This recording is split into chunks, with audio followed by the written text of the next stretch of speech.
Well, just when you think this show can't get any more disturbing, they have to dish out more punishment to poor Sansa Stark, We're man and wife now. who is, as far as most people in the show believe, the only surviving member of the Stark family. This was driven home by the wedding scene, which emphasized how alone and familyless Sansa is, to the point where the man she believes killed her brothers is giving her away at her wedding. In King's Landing in the South, fancy noble types get married in lavish ceremonies and fancy septs while praising the Seven and so forth. But in the North, even the most important families keep it simple. You get your house together and head outside to say a few words and be done with it. Why would people marry outside in the coldest lands of Westeros? Because that's where the weirwood trees are.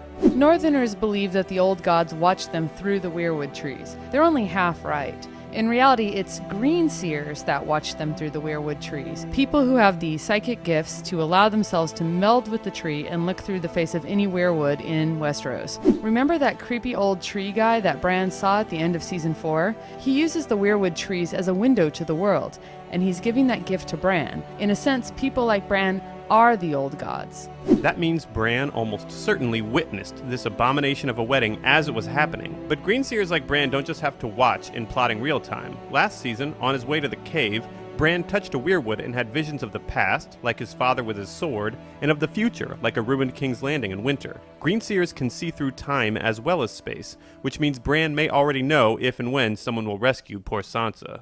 One thing is for certain, Littlefinger is not Sansa Stark's savior. Some fans were thinking that he loves her and wouldn't allow her to come to harm, but this makes it clear that wasn't true. So what's Littlefinger's actual game here? Well, he never forgave Ned Stark for marrying Catelyn, who Littlefinger wanted for himself, and so it appears his endgame was to take everything from Ned. His life, his family, and now even his legacy. I did warn you not to trust me. So Littlefinger might take too long to get to Sansa, and she's clearly just a pawn in his climb.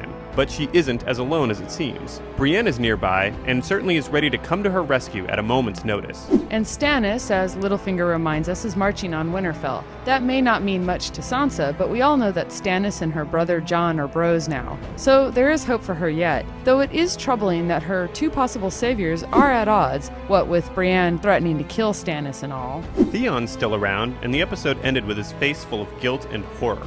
Does he have any strength or goodness left in him?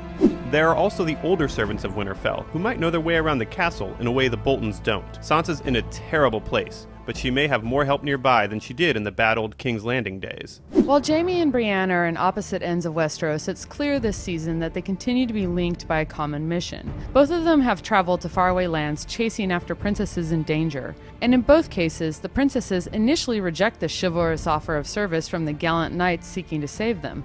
It's classic George R.R. Martin, setting up a standard fantasy trope only to distort and subvert it. Subverting isn't rejecting, though. Clearly, some of these princesses do need rescuing. Myrcella was minutes away from death at the hands of the Sand Snakes, and smooth operator Trystane would have been no match for Oberyn's daughters. But these rescues are never as simple and dashing as fairy tales would have you believe, and everyone's motivations are much more complicated than good and evil or right and wrong. Look no further than the plight of Queen Marjorie. Her teenaged groom is hardly going to save her from the evil queen. No, I think her knight in shining armor is, once again, going to be her grandmother. Hopefully life will improve for our princesses in Game of Thrones next week on House Slate. But while Daenerys is making a gift of herself, now she's got a gift. I am the gift.